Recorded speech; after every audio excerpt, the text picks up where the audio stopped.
So ayan mga katakam, uwian time na. Okay.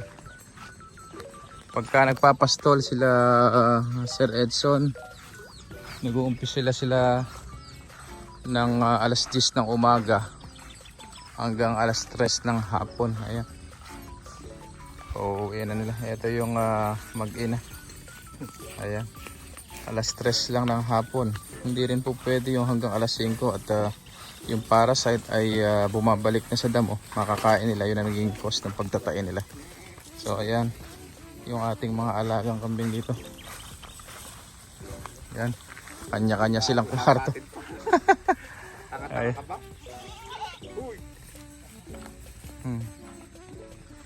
Ayan, kanya-kanyang kwarto sila para hindi nagsusuwagan. Ayan. Medyo maputik ngayon dito gawa ng tatapos ng bagyo. Tara silipin natin yung kanilang bahay. Ayun. Ayun ang kanya-kanyang kwarto.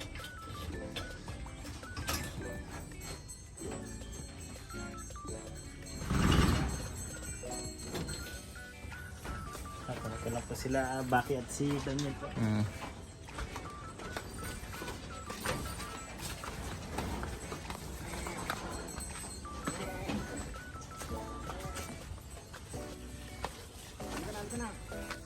Pasok.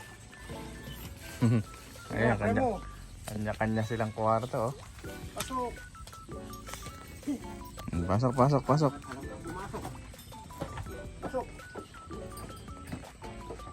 Ayan, may tigi-tigi isang anak po ito.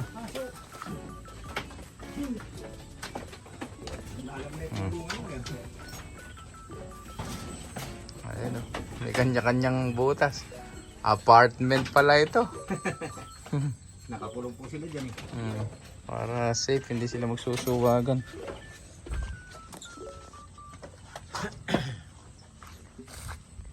Tayo natin yung iba. Ang pagdating ay talagang dabulag.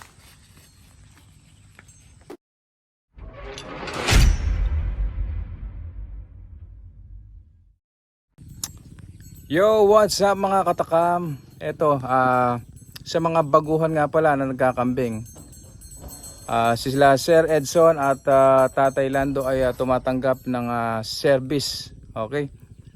Ano po ba itong service yung binibigay nila Sir Edson? Bukod sa pagka kayo ay bumili ng kambing dito sa kanyang kambingan, may libreng stud kung kayo ay bibili ng dumalaga. Nagse-service din sila kapag halimbawa nagkaroon ng sakit yung ating mga kambing at hindi natin kayang gamutin, gaya ng na-bloated yan, nagtatai yan, o na-polio yan. So ang palatandaan ng na-polio mga katakam, ito ay hindi makalakad. Okay? Pagka hindi naagapan ito, pwedeng ikamatay ng ating alaga.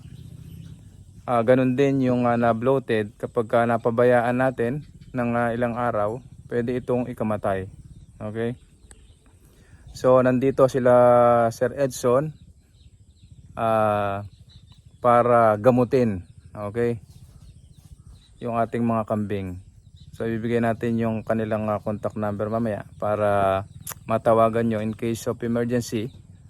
Kahit anong oras, basta malapit lang dito sa Nueva Ecija at kaya nilang pupuntahan nila. Okay. So ano pa ba ang mga nagiging sakit ng kambing? Polio. Ano sir? Polio. Ano naman po ang ipapainom natin o isasaksak natin kapag Ano po natin dyan, unahin din po natin dyan sa ano po yan, DCM po. DCM. Po. Tapos po sa pangalawang araw naman po ay multivitamins po. Tapos multivitamins. Iron. Ayan po. Pagsasalit, salit-salit hanggang makailang araw sir? Sa akin po yung ginagawa ko po pag ganun po na may polio po, halos 1 week po, 4 na beses po sa isang linggo. 2 beses sa 4 na beses, 4 na beses sa loob ng isang linggo. Ayan po, pagsasalit-salitin nyo yung sinabi ni sir na gamot, DCM po, B-complex. B-complex saka iron. Iron siya, tsaka multivitamin. Ganun din po ba sa Bisiro? Opo, 0.5? Opo, 0.5 po. tapos po sa mga inahin po na malaki na. 30 kilos po, ganyan. 30 kilos pataas, Po, 1.5 na po. 1.5 Pero po ml. sa mga 20 pababa po, 1 ml lang po. 1 ml. Okay, yun po ang gamot naman sa polio. Ang mga senyales na mga nagkakaroon ng polio, yun po yung mga inihilahod na nila yung paa nila, hindi makalakad, Tapos po yung hindi yung makatayo, mata po nila, ikot po ng ikot para pong ano siya. parang lasing. Po, ikot pang ikot po. Okay, yun po Tapos ang ano rin nun, yung leg po nila namamali. yung leeg nila parang namamaling ganon. Napupunta po sa tiyan, minsan po sa batok, yung Oo. kung wala nang buhay po talaga. Yun po mga katakam, yun yung mga sign na mayroong polio yung inyong mga alagang kambing. So, ang gagawin natin, saksakan na kaagad natin ang DCM, B-complex saka iron. Salit-salitan, 4 na beses sa loob ng 1 linggo hanggang maka2 linggo. Pwede na sir yung 1 linggo. Pwede na po yun kasi po Oo. makikita naman po yung pagbabago po ng Okay. ng kambing. Makikita na yung pagbabago. So sa mga datihan na nagkakambing, alam na yan kung ano yung gagawin. So ang ano natin dito mga katakam, yung mga baguhan na hindi pa alam ang gagawin, pwede po kayong magpa-service dito kay Sir Edson. Sir Edson, saan ba tayo pwedeng kontakin nila in case of emergency na meron silang nakitang senyales na sakit doon sa kanilang mga alagang kambing? Pwede tayong kontakin sa number 099 099 30 30 65 65 41 41 35. 35. Yan po yung kanilang contact number. Pwede nyo rin naman isadya dito kay Sir Edson. Kung malapit lang kayo sa Cabanatuan, pwede nyo na sigurong dalhin dito kay Sir Edson yung kambing nyo na may sakit para na sa ganun ay maagapan natin. Kasi pag hindi natin naagapan, lalo na kung imported, naku po, pwedeng ikamatayan ng ating kambing. Sayang naman. Kami nga kahit native yung kambing namin, nakakapanghinayang talaga. Lalo na yung mga imported. Kaya nga yung mga imported, wag kayo, lalo na kung sa mga baguhan na nag-aalaga, wag kayong mag-aalaga ng imported kaagad. Magsimula muna kayo sa native at saka na lang kayo mag-upgrade kapag kayo ay medyo matagal na at kayang-kaya nyo na mag-alaga ng native. Para nan sa ganoon, maiwasan natin yung pagkamatay. Ayan. Halos parehas din naman ng pag-alaga ang native, ano sir? Opo, Kaya lang medyo maselan lang yung yung imported. mga imported. Lalo na pagka sa mga farm, hindi na alaga mabuti dahil puro feeds ang pinapakain nila. Kaya gano'n, madalas nabobloated yung kambing. So ayun, ano pa ba ang mga sakit na pwedeng tumama sa kambing sir? Ano po yung lagnat, lagnat. po. Ayan naman po. Oh, lagnat, sipon. Sa pastulan po. Na ulanan po tapos hindi po kagad kinuha sa Pastulan. sugahan, pastulan po. Yun po nagiging cause po na pag siningawan po ng ng lupa. Kumbaga po ano siya, na susuban ganun po. Papasukan po siya ng init sa katawan. Galing po kasi sa init. lamig. Lamig. Hindi Tapos po kasi nakukuha yung polio. Din po. So ano ang pwede nating ipainom doon sir? Halimbawa sa Katulad po na ito, nung inilikas po namin yung kambing po namin, nung umaga po, yung magdamag po na yun, umulan po, naabutan sila. Ang sinaksa ko po kaagad na sa kanila, DCM po, tsaka iron. DCM saka iron. Para hindi po sila manamlay, tsaka hindi po sila magkasipon. Pampalastik po kasi ng baga po yung iron na liver extra. Okay. So yun pala ang dapat natin gawin kapag naulanan yung ating kambing. Kasi hindi naman maiwasan sa panahon natin ngayon, tag-ulan. So kumakain sila sa pastulan, biglang bumuhos yung ulan. So kailangan saksakan na natin noon para nang sa ganoon hindi na magkasakit. Maiwasan yung sipon at lagnat. Meron pang isa sir, yung halimbawa merong mga nagkakaroon, kumbaga sa tao ang tawag natin sore eyes. Ang tawag sa kanila yung pink eye naman, no? Apo. So ano naman pwede nating igamot doon, sir? Sa akin po, ang ginagamit ko po nun, yung kumbaga po may binibili tayo na parang ay mo po para sa kambing po. Parang eye mo na ipapatak. Apo. Mm. Tapos po, ang ginagawa rin po namin, tawas po na may asin. Magkahalo po yun. O tawas na may asin, yun ang ipapatak niyo po. Umagat hapon po ang Patak. ano niya, patak po. Opo. Nakakahawa po iyon. Kaya dapat kapag kayo ay meron sa inyong nagkaroon ng pink eye, yung kambing nyo nagkaroon ng pink eye, ihiwalay nyo na po at nakakahawa yun sa kambing. Tapos, ang ano pa ba ang Sa orp po. Yan. sa orp, ayan. Yan po, hindi natin po kasi masasabi po kung kailan po tutubo yung sakit na orp po. Bigla-bigla lang po kasi makikita yan. Kaya kumbaga po kailangan po tigdas. Yan po. Oo. Yun ang tigdas sa kambing. Kumbaga sa tao yun ang tigdas. Bigla-biglang dumadating. Kung makikita nyo ng orp po, makikita nyo po sa ganito nyo po. Oo. Parang Sa pulugo. labi, may parang pulugo, may parang butlig. Po yun. Oo. Hanggang sa mamaga po yung nguso, hanggang sa mukha po. Oo, buong mukha na. Yun po. Yun po ay napakabilis din po ng sakit na yan kung hindi po kagad nagamot. Pagka hindi nagamot, nakakahawa din po yan. Kaya kailangan, Kasi pagka nakita nyo yan, sa pagkain po kasi ng kambing, nakakainan po nila kasi magkakasama po sila. Hindi po nila maiiwasan na yung mga laway po nung Opo.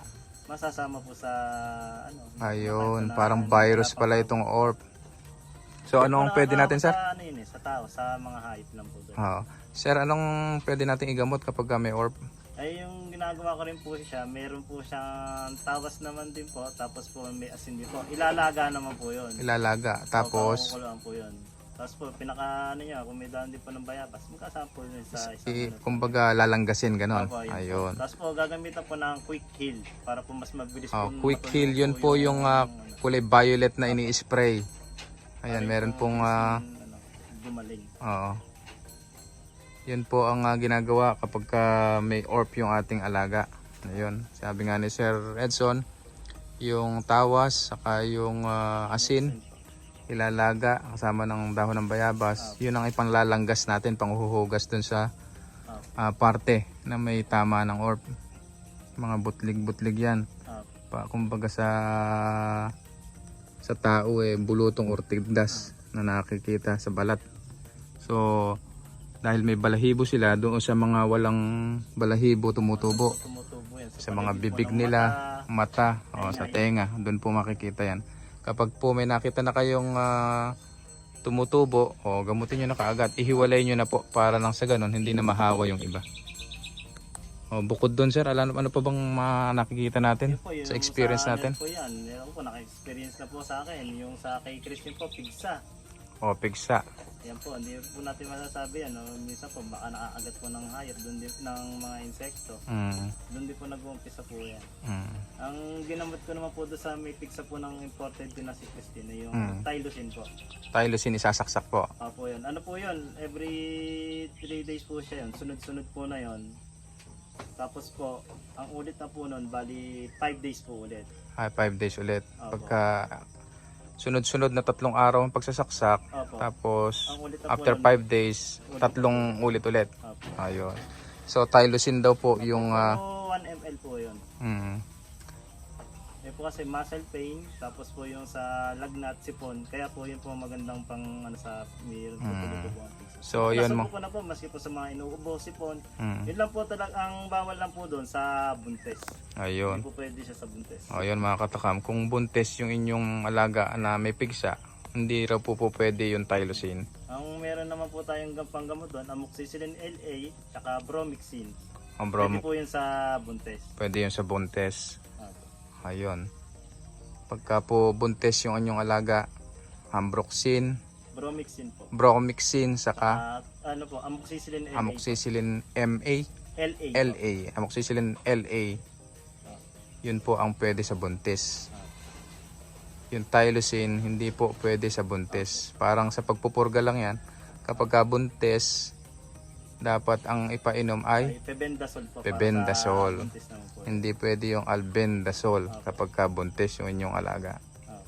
So ito, marami tayong natutunan kay Sir Edson. Sir Edson, maraming salamat.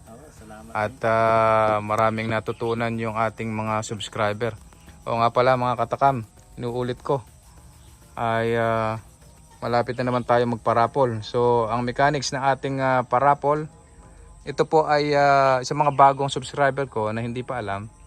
Ang mechanics po ay magpa-subscribe kayo at least 2 na subscribers. Tapos i-comment nyo rito yung mga pangalan at pag-commentin nyo din yung inyong mga napasubscribe. Para po yun ang pinaka-registration nyo. O registered na kayo kapag kayo ay nakapagpa-subscribe ng 2, at least 2. At itong December magpapamigay na naman tayo ng kambing. Okay. Maraming salamat po ulit. Hanggang dito na lang. Para sa mga bago pa lang sa akin channel, please subscribe at i-click nyo na rin ang notification bell para lagi tayong updated sa ating mga susunod na video. Have a nice day. Ayan, nagbe-bell na yung kambing natin dito. Meron silang bell. Sir, napansin ko, halos lahat ng imported mo may bell. Ano ba ang Palatandaan ko po yan. palatandaan mo pagka sila inasa pastulan? Ano po? Opo, baka mamaya po lumayo. Oo, at least maririnig. Alam na po kung saan po sila pupunta. Ayun, pagka maluwang yung inyong mga pastulan, ayan, isang tip ni Sir Edson, lagyan natin ng bell sa leeg. Para pagka nalayo, nasama sa ibang kambing, alam natin na andun yung kambing natin na nawawala.